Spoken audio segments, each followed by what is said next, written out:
All right, let's start. Good afternoon, everybody. We are having today our Q&A session for Chapter 5 of the Standards with Professor Michael Kolen. And yeah, we are like super excited to have this session today. And thank you very much for accepting to participate in this initiative. So I will introduce Professor Kolen, and then Professor Kolen has some presentation that he wants to do, and he has responded to the questions that we have raised from our previous session, the discussion session about the chapter. And yeah, we will see how the time goes, and after the time, I think we can do questions on the fly. Are you okay with that, Professor Kolen? Yeah. Okay. Yeah. So about Professor Kolen. He's an emeritus professor of educational measurement at the University of Iowa. Dr. Kolen received his doctorate from the University of Iowa and his master's degree from University of Arizona, and his BS degree from University of Iowa as well. He served as a faculty of Hofstra University from 1979 to 1981. And then he worked at the American College Testing, ACT, from 1981 to 1997. And he also was director of the measurement research at ACT in the period between 1990 and 1997. Dr. Kolen co-authored a book called Test Equating Methods and Practices that is very famous, and he has published like many articles and book chapters in various topics in educational measurement and statistics, and particularly in test equating and scaling. Dr. Kolen was also president of the National Council of Measurement in Education of NCME during the period 1999 to 2000. And he also was past editor of the Journal of Educational Measurement. He is a fellow of Division 5 at the American Psychological Association, fellow of the American Education Research Association, ARA, and member of various professional organizations.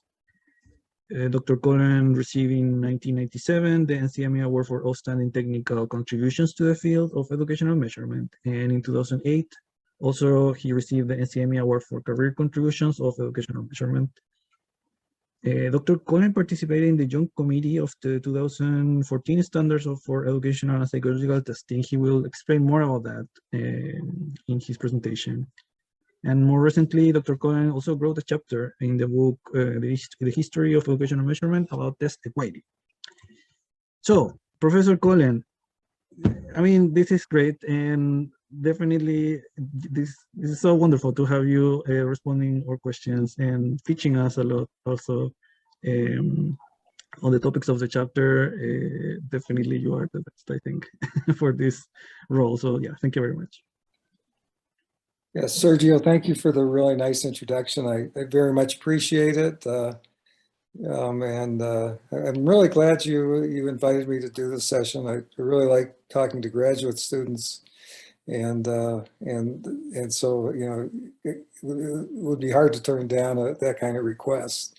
And I really appreciate again that you asked me to do this, because as you'll see, I really have had the standards kind of affected my whole career, and talk about that in a little bit.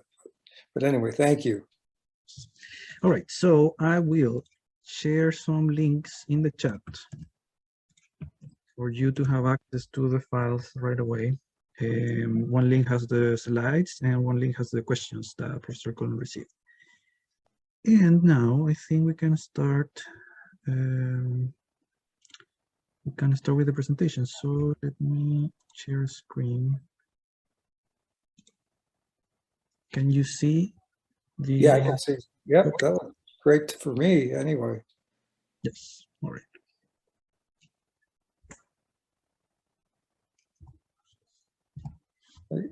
Yeah, so as you can see, I'm going to be talking about the test standards, chapter 5, which has has a lot of topics: scores, scales, norms, score linking, and cut scores. And as we'll see, I've had a lot to do with with the test standards throughout my career. I think it's an extremely valuable document that in a lot of ways has driven the field in various positive directions. And so glad I had this opportunity to talk about the standards. Okay, next slide. Okay, so I'd like to have this slide that really gets into the involvement that I've had with the test standards. And it really started when I was in graduate school in the early to mid 1970s. And one of the 1966 standards had come out, a few years earlier. And that was really the first document that you would call test standards. I think there were some preceding earlier documents that had other names. And so it was part of, the 1966 standards were really a big part of our measurement training, especially in my master's program and at Arizona. And so that's where I was first involved. I looked at my copy of the 1966 standards recently and saw that the price stamped inside the book was $4. So that's what it cost back then. I think it's a little more expensive now.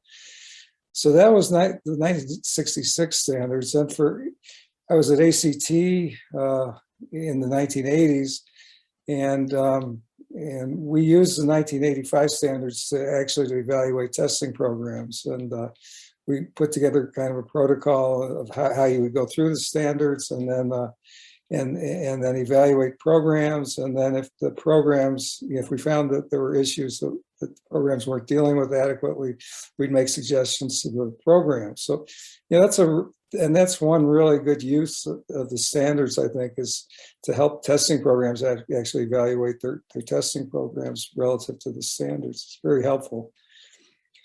Then when the 1999 standards went through the approval process, turned out I was the incoming NCME president at that point. And there's a pretty complex or detailed approval process that you have to go through in order to approve of the standards. And each of the organizations, APA, ARA, and NCME, have different approval processes. But I got to kind of run the approval process for NCME because I was the incoming president. Ed Hartle actually should have run it, but because he was the president, but he was on the test standards committee. So we thought it would be a conflict for him to both run the approval process and to be one of the committee members developing the standards. So that's how that happened. For the 2014 standards, I think as Sergio mentioned, I was as a member of the test standards committee, and that involved a lot of work, 3 to 4 in-person, 2 to 3 day meetings per year for 5 years. Right? It's not exactly right, but it's close. So a lot of meetings, 2 to 3 day meetings, and they were mostly at APA headquarters, and mostly in this room that could hold comfortably about 12 people, and we had about 18 people all the time in the meeting. So it was pretty tight, But the meetings were just fantastic. I mean, we had 15 committee members. They were from different areas, educational testing. There were some from psychological testing, and the psychological testing really included industrial organizational, neuropsych, school psych, vocational psych, and so we've got 15 members with all these different backgrounds. And I thought one of the most fascinating things was to see how these different with different specialties really looked at the standards, looked at validity, looked at reliability really quite differently, as well as other. And the task of the test standards committee is actually to come up with consensus. And with that kind of diversity in viewpoints, the consensus, we were able to reach it, but it was, at times not easy. And I think if you look at people now who maybe criticize standards, especially some people from education, there's some things they might criticize the current standards about.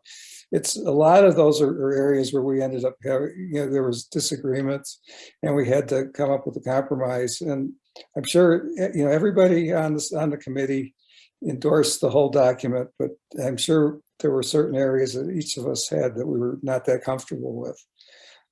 But we're comfortable enough to send them to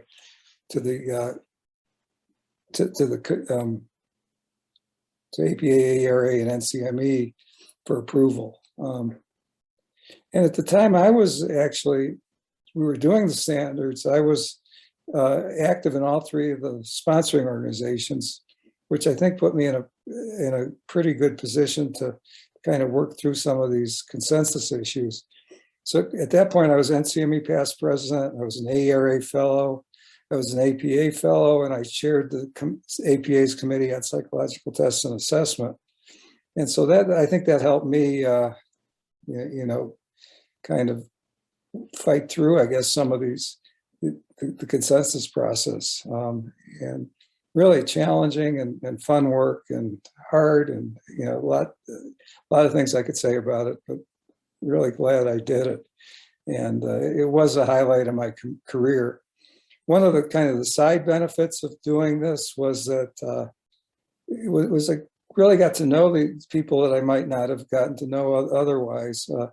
And we also had some fun. I mean, every morning, or most mornings when I was there, I'd go running and go from the Capitol building to the Lincoln Memorial and back if I had enough time. And that was fun. I usually run into one of the committee members who got up earlier than I did to run.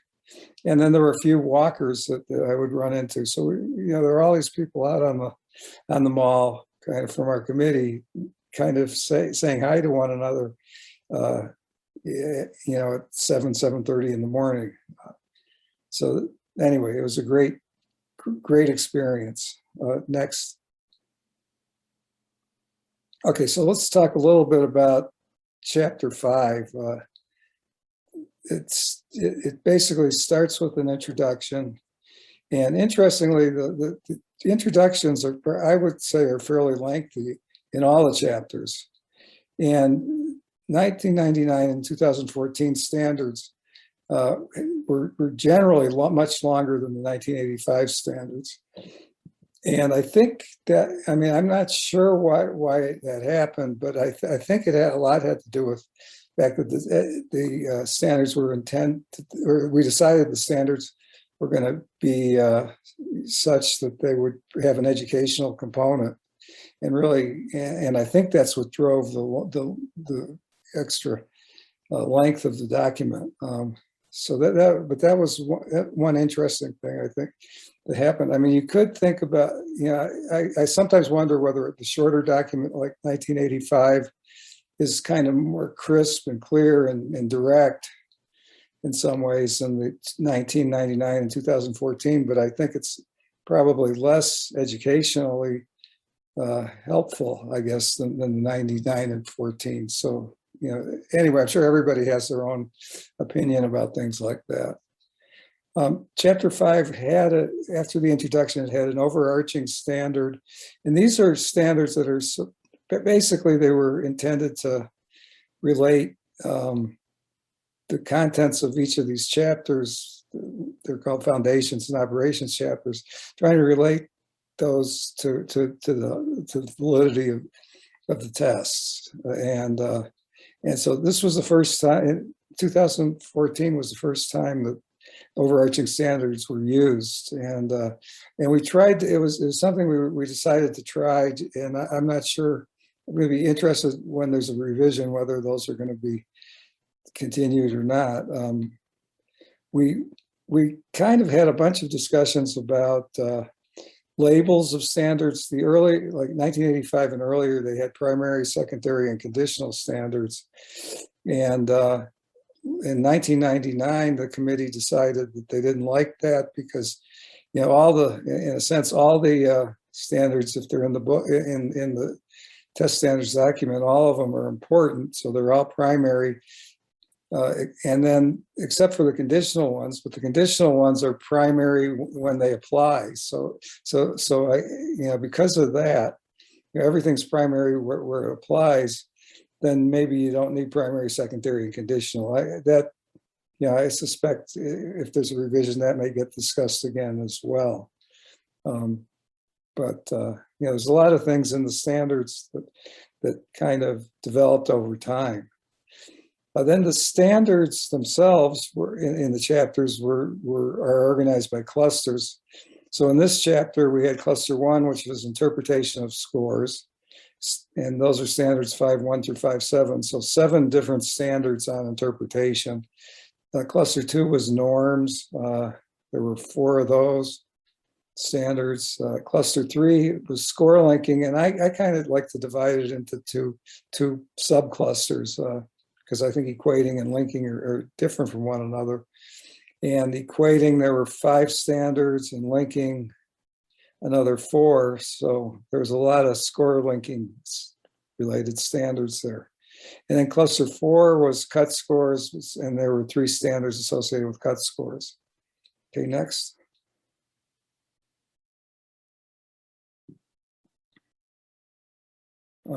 Okay, so the purpose and the audience for the standards. Second. Okay, I'm just quoting from the standards document. The purpose of the standards, this is a quote, is to provide criteria for development and evaluation of tests and testing practices, and to provide guidelines for assessing the validity of interpretations of test scores for their intended use. So looking at this, I mean, it's providing criteria. I think that's really important, and guidelines for assessing validity. So again, this statement is saying, everything kind of feeds into the validity or validation, and we're trying to come up with criteria for that. So important statement of what the standards are for. It doesn't say they're for educational purposes, even though I think that's a big driver of the length and the way they're currently formatted. Then in terms of the audience, they say, quote, all professional test developers, sponsors, publishers, and users should make reasonable efforts to satisfy and follow the standards. So we've got a lot, it's a lot of different groups. And I think test developers, sponsors, and publishers I think it's fairly clear what that means in terms of those groups and how they might interact with the standards. I think test users is a little more difficult, like families and students. How much depth do they really need to have? And I think some of your questions actually were kind of picking at that issue, and I think it is a concern. So hopefully, maybe that can be distinguished in a future version of the standards. Distinguish or discuss the users and really how they're supposed to be interacting with standards, because it may not be that clear in the current document. Another point I mentioned earlier was the standards are approved by the 3 professional organizations, which means that we really have a compromise document, and nobody's going to be totally happy with it, but it's a complex process to try to get a document that's can be approved by all 3 organizations. In terms of testing organizations, a lot of them state that they, quote, make reasonable efforts to satisfy and follow the standards. So, that's one major use, and you'll see that the organizations it'll be in technical manuals and any other kind of test documents, and that they're trying to satisfy and follow the standards. So I think that's really key. A key thing is we have the standards document, and all these organizations are agreeing to make reasonable efforts to satisfy and follow them. So that makes this a really powerful document in terms of what its implications are for test practice. Okay, next. Okay, so I think as people think about a potential standards revision, I really think it's going to be important to kind of go through current things that are happening currently, and trying to see, do those things, those events, do they relate to, I mean, how do they relate to the current test standards? Do the current test standards, are they adequate to deal with these kinds of problems? And I just picked one thing that's been in the, it's a real current problem right now. And it'd be how, do the standards provide adequate criteria for evaluating the effects of COVID on equating?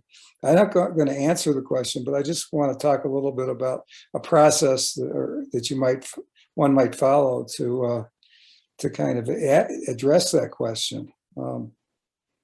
Okay, so generally it's helpful. I think it's going to be helpful to take various measurement situations, examine whether the standards provide adequate criteria, and I'll talk a little bit about the effects of COVID on equating, but you might also go through the same sort of process to evaluate whether mode effects are adequately dealt with in the standards, and device effects, because there's a lot of different modes, computer, paper, and pencil, are occurring in some places at the same time. You also have multiple devices, and how do you make sure that scores are comparable with those, and do the and then the question is, do the standards deal with these kinds of issues? And I think you'll see, if you go through the standards, there may be one or two standards that kind of address them, but I doubt that. I think that there needs a lot more needs to be done in the next version, and I think that's a really good place to kind of you spend some energy trying to do that. Okay, next.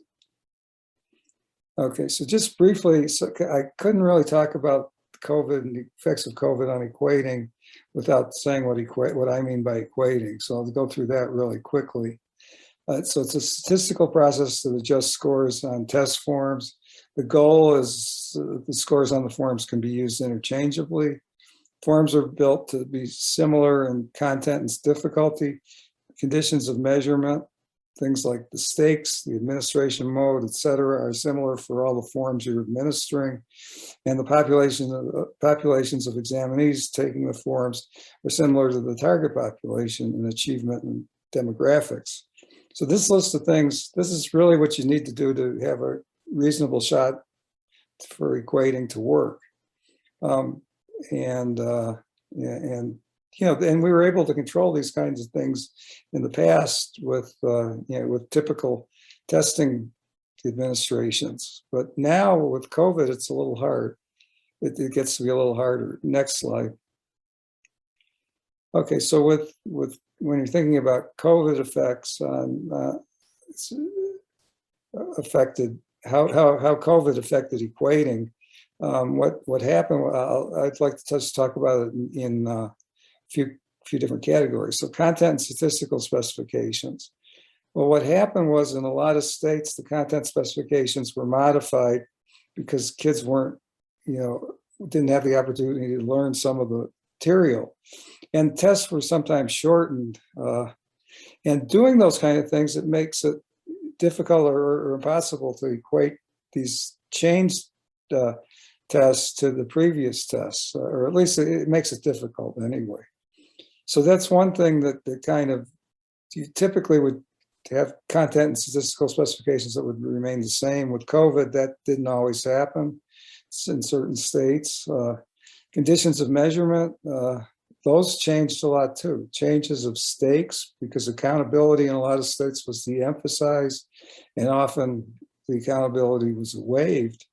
There were changes in stakes due to graduation requirement waivers, change in administration mode, such as remote testing. So we've got content changing, conditions of measurement changing, and then we've got the examinee population, and not everybody was testing because of COVID. And so you ended up with these different or different makeup of the people who did test, and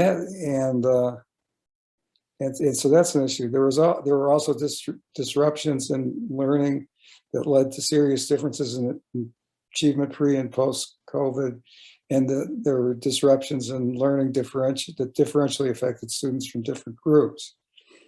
Okay, so if you put these things all together, I mean, what you've got is everything that you normally in the equating situation try to hold constant or fix. It's now it's all varying, and it makes it so that the equating really can't. I think it's not going to work well in a lot of situations. And so the question I would say is, would ask is, do the current standards provide adequate criteria? And I think if you go back into the standards, at least when I did, there was one standard that probably was sort of addressed by these, but I think that, I would kind of go back and start thinking, what can we do? How can we change the standards so that they deal with this kind of problem? And there's, with COVID and everything that's happening, well, COVID, the fact that that admissions tests are now optional. If you look at each and a lot of a number of different situations, you'll find that things have changed more than they had been changing for a long time. So past things change very slowly. Right now, we seem to be in a period of very, a lot of changes, and how those changes affect the test standards is really something that I think the next committee is going to have to deal with. Okay, next. Okay, so that was it for, I could stop here for questions. If anybody has any. Yes, we can do that before responding the official questions. So if anybody in the call that would like to do a question now.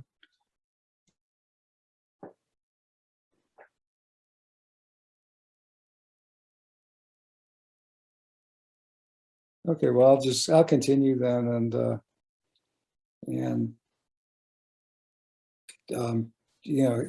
I think now I'll be, we'll go through each of I think there were 8 questions, and I'll go through each one of those and stop for questions after each of these questions. So okay. think about what you want me to, if there's anything that you want me in particular to address. Okay, yeah, we can do follow-up questions Yeah. after you respond to each. Yeah.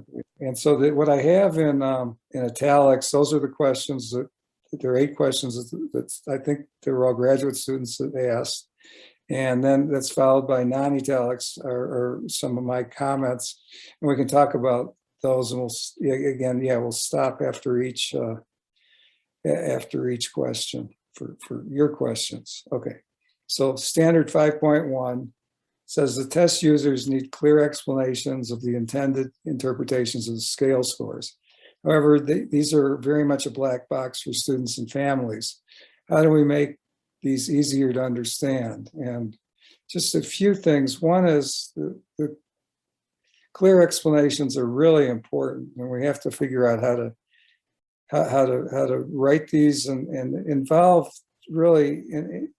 involve test users, students, in this case, students and families, heavily in the process of trying to come up with these kinds of interpretations. I think that's going to be really important. So it's really involves kind of a research base where you do user-based research, I think, and try to find how you can come up with interpretations that both are adequate for the users and students and families, but also are accurate, clear, and because I was trying to think of a car analogy where you go and buy a car, there's lots of things you're really interested in, like how do I start the car, how do I turn on the lights, does the car have safety features, etc. But there's a lot of other things where you just kind of you don't know enough, and you're never going to know enough to know how the car really works, and you probably don't care either in a lot of cases, as long as it safely gets you to where you want to go. Well, there's kind of a similar thing, I think, with test scores. I mean, test users, students, and families aren't really interested in knowing, how the IRT model was applied in a particular application, but they do need, they certainly want to have clear explanations of the interpretations, and so I think we really have to probably work harder at that than we have in the past. So that's at least start with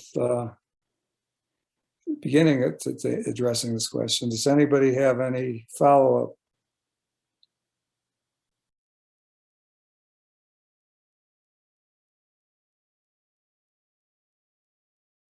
I mean, what is it? I guess I have a question.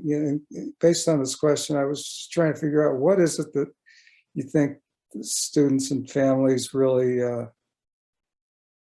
really need to know that they're not getting, or where are the problems coming from, and how might we kind of start to deal with those?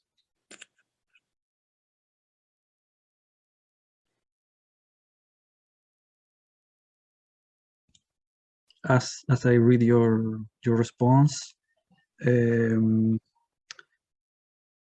mean, yeah, you're right. Where do you stop in the explanation, and where it becomes too technical to explain? And particularly with the topics of that chapter, what elements in the chapter, like, I don't know, a cut score or a weighting or linking, how should you explain that to more people or not? If you want to do that, how to do that? For me, at least, in my opinion, I think it's the most easiest way to become technical without entering in too much detail is to provide like a more precise idea of the error of measurement. So if you can come up with a number and say, like, this is around the error of measurement of this score, that's fine. And if you can provide some notion of error for other in other context, I think that's a way to kind of explain something that it can be too technical, but in a way that can be also manageable and understandable. But yeah, I'm not sure if that's going to be easy enough. I guess that needs to be checked with people. Yeah, I guess I'd really want to also, check with the representative students and families to see what it is they want and can deal with, and because I know what I think they should be hearing, but I don't think that's exactly what they want, and so I think you got to get into user-based research as well. Yes, absolutely. Is any other follow-up question? Excuse me. I don't know. I could be wrong. I feel the research on score reporting that Prof suggested will be a great one, but I feel families and students will also want to be sure that the standards have taken care of fairness, standards have taken care of things like, is the exam, the test appropriate for my child, and things like that. And the child also wants to be sure that, oh, there's not too much expectation from me than what the exam is presenting. So I don't know if I am following the line of thoughts there, but I just felt maybe I should drop that. Thank you. No, thank you. Thank you. That's interesting points. What the students and families want,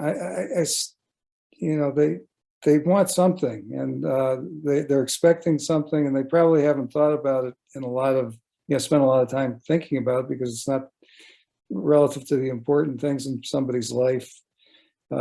Testing may not be that high up there, but I still think we have an obligation to try to figure out how to explain things in a way that gives people what they want and is accurate. And again, it's still, these are difficult things. And yeah, the research on score reporting, I think we need probably more of it, and need it to be really, getting to where we're actually, involved, getting input from those user groups that we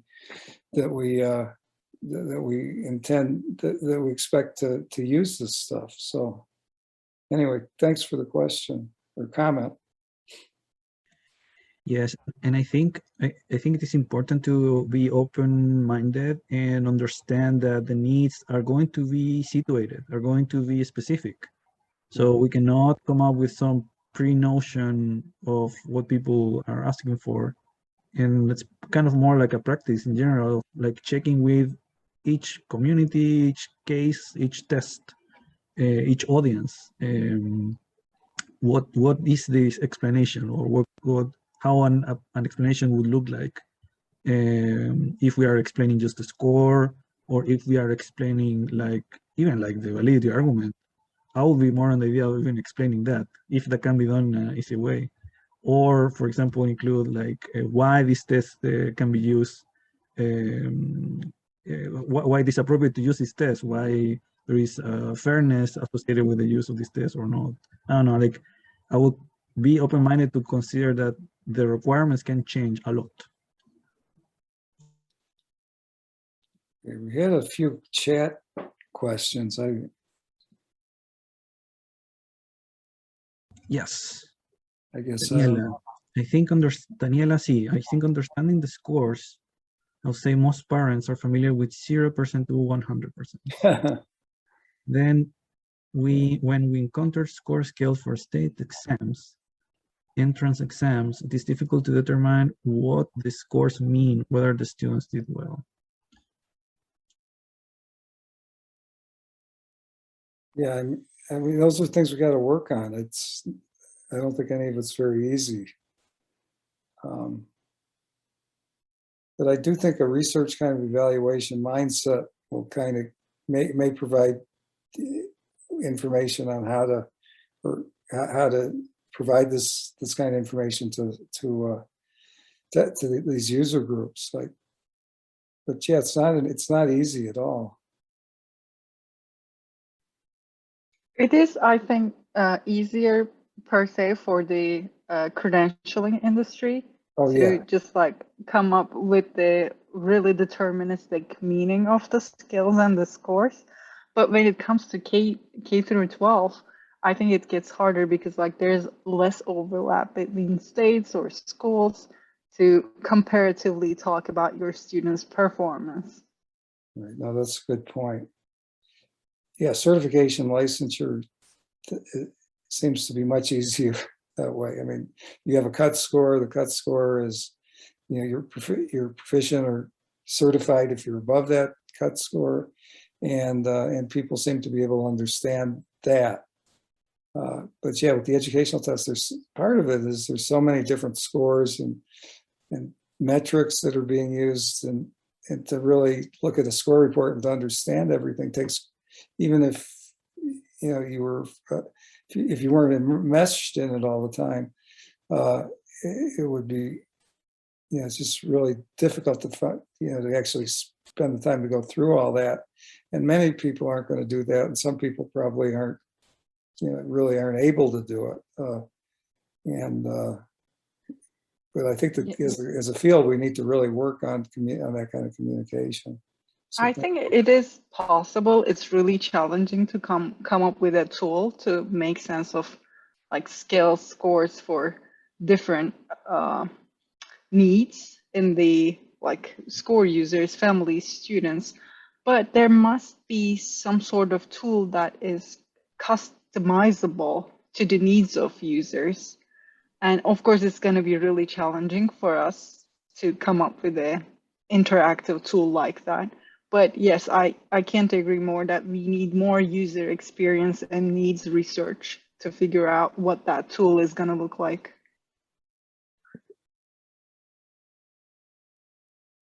Okay. I mean, I think there's more chat questions, or we could go on. Maybe we should go on to number 2. Unless there's something, I'm having trouble reading all these right away. Yes. Yeah. Let's move to the next question, and we can. Okay.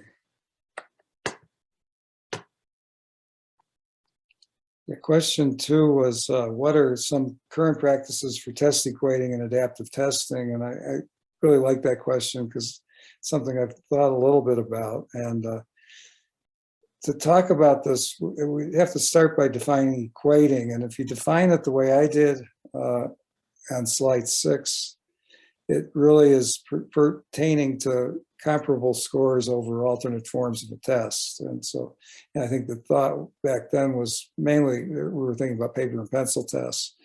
And so equating, you're trying to come up with comparable scores. So you can say a 15 on, or whatever, 15 on one form means the same thing as a 15 on another. And with traditional kinds of test design, that's something that you can actually get at and deal with. When you get to adaptive testing, the situation is a little different. And there's some of the concepts from test equating, I think, move over to adaptive testing, and some don't. And so, the question I had was, how might the equating concepts be applied to item adaptive tests and multi-stage adaptive tests? And I think for item adaptive tests, I mean, one thing you can think about is you've got this big item pool, and students get scores by going through an adaptive test that draws items from that pool. And okay, so there's nothing having to do with equating there. You've just got one pool. Now, what happens though is as the testing program matures, the pools are going to change. They'll either you may add items, you may remove items, you may change the content distribution of items in the pool, and all those things are basically could change the psychometric properties of the scores. And so what you can do with like an item level adaptive test is you can, every time you change the pool, you can do some simulation work and relate and look at what happens to the new pool versus the older pool, and do students or test examinees get the same expected scale score on the different pools? Do they get the same score precision as measured maybe by conditional standard errors of measurement? So every time you change it, you modify or replace an item pool, you can go back and check to make sure that the scores are comparable in those senses, and you can deliberately make changes so that you end up with a pool that's going to produce scores that are reasonably comparable. So that's with adaptive testing. That's how I kind of think about equating with adaptive tests. With multi-stage adaptive tests, it's a little different situation. With the simplest version would be you have a route, you have a test that somebody takes, and if they do well, they get routed to a hard test. If they didn't do well, they get routed to an easier test. And then the question is, for a form like that with these different stages, do the scores have the same conditional standard errors of measurement and expected scores for one form or one set of paths versus another form? And so those are where I see kind of where the concepts from equating apply to adaptive testing. So any questions or any clarifications you want me to make on that?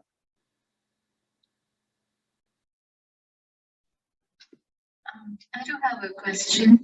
So for the multi-stage adaptive tests, would you then be looking at the expected subset score as well, like at each stage of testing, or just overall Yeah, I would look at it at each. Yeah, I'm sorry. I would look at it at a variety of different data points or scale score points, whatever your main scale is. And so you want to have the conditional errors be the same for one multi-stage form versus another, and you want to do that for the expected scale scores and for the precision of the scores at each of those points. But yeah, it's important to look at it conditionally. Mm-hmm. And also look at it overall, but I think it's probably more useful lots of times to do it conditionally and have some nice graphs or plots that kind of help you see whether the conditional standard errors of measurement, say, are about the same. They're never going to be exactly the same, but you want them to be fairly close. Okay, that makes sense. Thank you. Yeah, thank you.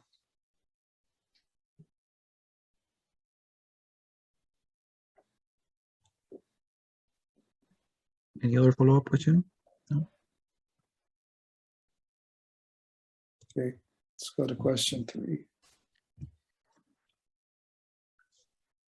Okay, how should cut scores be established for diagnostic measures, which generally have more pedagogical relevance but are measured by multiple binary attributes instead of a continuous latent trait?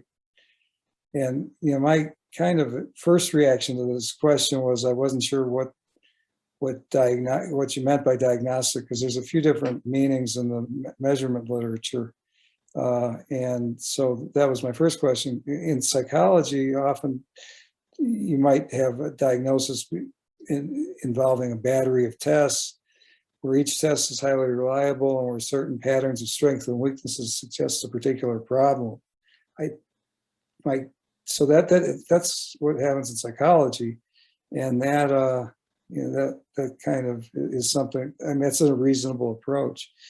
In education, sometimes we calculate subscores that are really not very reliable, but somebody wants to use them to diagnose issues, and if they're not very reliable, you're not going to get much useful information out of it. So so that's at least one way I was looking at this. But I think whoever posed this question may have been thinking about diagnostics somewhat differently. So be interested to hear what you were thinking when you wrote that question.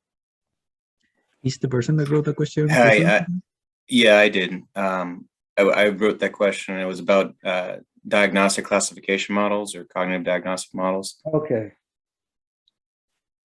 Okay, I did. Yeah, that I didn't pick up. Okay, now I got you.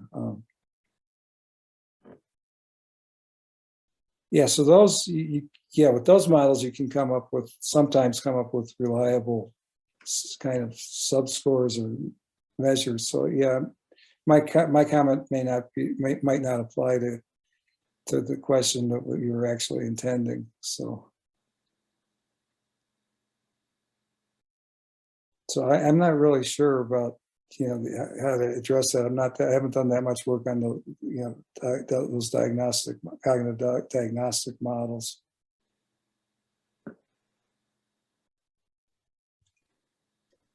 All right. But you did give me a good opportunity to talk about diagnosis and education and what some of the issues are. Yeah. All right. Any follow-up? No? I wish I can move to the next question then. Okay. Question 4. What are the challenges or processes of updating cut scores? That's a huge, huge question, I think. And I started trying to think about how to answer this. I mean, one thing that came to mind was that it really depends on the purpose of the test. And I think in the standards chapter, they're talking about 4 different purposes for cut scores: job placement, student achievement, certification, and college admissions. And there may be a few others too, where you've got, there are purposes for the cut scores, but that affects the challenges and processes, what the purpose is. And so that's one thing, the purpose. We also have whether you're using empirical or judgmental standard setting methods. And then there's also the issue of why are you interested in changing cut score? Is it that, why change the cut score? Is it that this test content is out of date, that you've decided to change the test in some way, that your group of people that you base the cut scores on is changing? You can think of a whole, a bunch of different things that might be going on there. Okay, to kind of get into more specifics, when you're using empirical methods, these are usually like correlations and things like that. Typically, you need to update the data that are used to establish standards. So that's something every so often you have to do. When you use judgmental methods, you might, and you decide that you really need to change the cut scores, then you might have to actually redo the standard setting, the whole process, and or so that's one thing you could do, is redo the whole standard setting process. Another is you could validate the cut scores that you have in a much simpler kind of study than what you might have to do if you were going to redo the whole standard setting process. It's really important to clearly communicate the changes to test users. And that kind of follows the theme that we've been following for a while now. Communication and research with test users is really important. Okay, any reactions to that?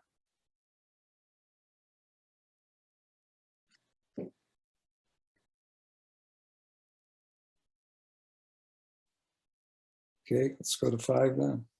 I have one reaction. Oh, So okay, sorry. when you say quote validate cut scores, that I don't know, I'm starting to learn all of these, but every time I listen more about the standard settings or how do you generate cut scores, I find so weird that you have all the ideas and literature about validation, but they are not necessarily connected with the specific case when you set a cut score or when you do like classification. That validation actually may be literal, like not in quotes, but literally you need to validate cut score or include it from that perspective, like see the development of a cut score from as something to validate. Yeah. Okay, well, yeah, what I meant there, I put validate in quotes because it's not really validating a test. This is really validating. I'm only talking about, quote, validating cut scores. And what that usually means when people talk about it is that, you could say, well, I've made a change to my testing procedure, and I have cut scores that I've already constructed. I spent a lot of time doing that, a few years ago. It's a real painstaking process to set cut scores.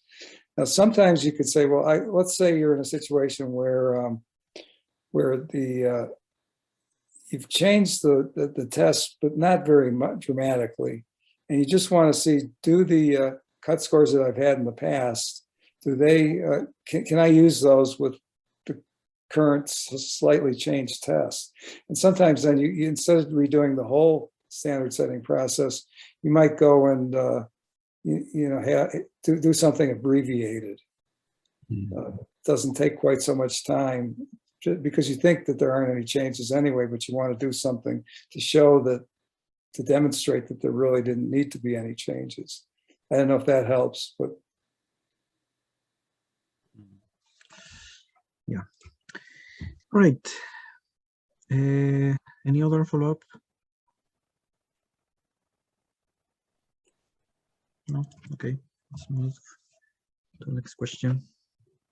okay, curious how testing programs handle changes in cut scores before the public eye as necessary changes, updates occur.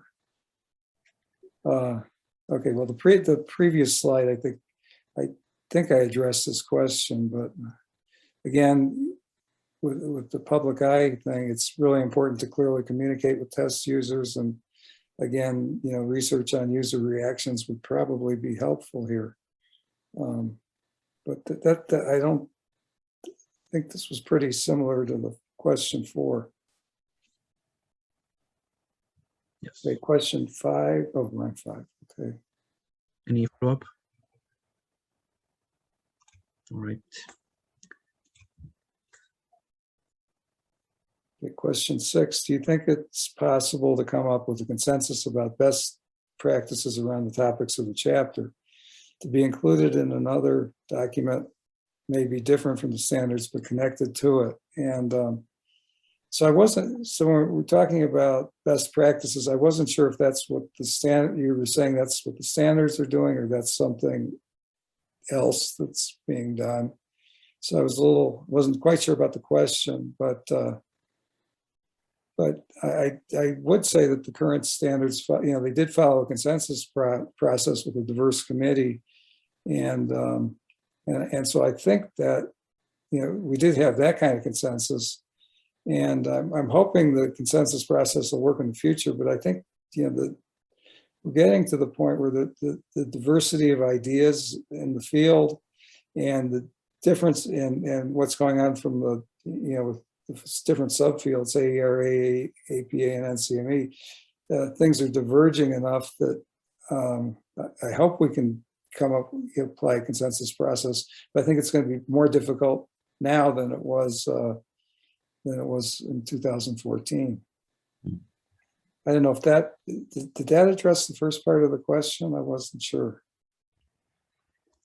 Yes, I made the question, and Okay. the thing is that yeah, maybe this needs some more context, because in other sessions we have been speaking about this idea that the standards are not really prescriptive. So they set like a minimum and what you should check on your test, but they are not telling you what exactly to do in different situations. So when I say best practices, I'm imagining something more prescriptive, meaning like in this situation, maybe this is the way to do some equating, or in this situation, this is the best way to do a cut score, or something like that. So that's what I meant with best practices. Okay, yeah. So yeah, I mean, it's not. I just think that the test standards, the purpose of it is not going to be able to encompass what you just were talking about. Yes, correct. Yeah. But okay, so that, I mean, I think we agree on that. And so because of that, I think that I think you mentioned in the second part of your question about a separate document. And I think that's a really good idea, to think about a book of case studies or something like that. And I mentioned in the slide, I got the book Responsible Test Use. This was put together, I think, for not the 14 standards, but it was put together, I think, for in the 99 standards. And it's really a bunch of case studies. It's all in psychology. So if your focus is education, it's not going to be that useful. But just looking at that book, I think, from my recollection, it was pretty well done, and it could serve as a model for a similar kind of book, but in education. But I don't think that's going to end up being in the test standards, just because. Yeah. Well, I think if you started doing case studies, I don't think we'd ever get consensus among all the committee members. Okay. That would be hard. In previous sessions, we also, I mean, even because the reader of the standard sometimes may need a more specific, clear, prescriptive way, prescriptive guidance, but it is more clear that will change the purpose of the standard, so it should be a different document. Yeah. Right. All right. Any other follow-up? Yeah, we've got 1 minute and 2 questions. Yeah, it seems we need I go to 7, and what was 7 again? Okay. Oops. I think we addressed this pretty well already. Yeah, I just gave the diagnostic example to address the question. Maybe go on to question 8 now. Yeah. Make this too late. Should a discussion about why having a cut score in the first place be part of the standards? And my reaction first was, well, I thought we kind of did that. Maybe not well enough, but so I guess I just had a question. What else do you think should be included in the standards beyond what's already there, as far as having a cut score in the first place? Yeah, I also did the question, and in my mind, at least when I did the question, I have this concept from MESIC of appropriate and adequate. So appropriate is more about the ethical aspects, and adequate about the more scientific aspects. So yeah, we can, for example, do some statistical analysis, check that a cut score is well calibrated, or I don't know, like scaling or a linking is well done, etc. But then there is also this other question, the appropriateness. So why we are doing this? is it appropriate? Is it ethical to do, for example, a certain cut score? That at the very end relates with the use of the test, because how are you using will define how do you do the, I don't know, why do you require to have a cut score in the first place? So that part is, I'm not sure if, yeah, maybe I didn't. Well, it probably should be part of the standard. Now I understand, I think, a little bit more what you were asking. So yeah, I'd have to go back and see what would need to be added to kind of address that. It might be addressable without a tremendous amount of writing or thought. I don't know. Yeah, but it's a good point. I mean, yeah, why have a cut score? I mean, I think I was just assuming when I read that we have that it's kind of obvious why we have cut scores, but maybe it isn't so obvious. So. Yeah.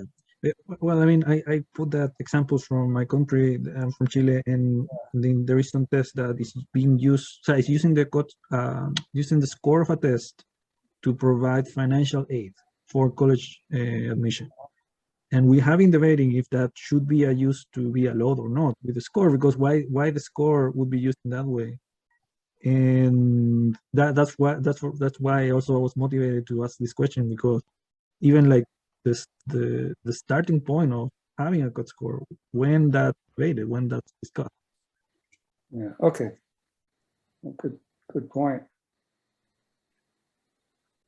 Okay. All right. So I think we're on time now. Thank you very much, Professor Kolen, for all your presentation today, your responses.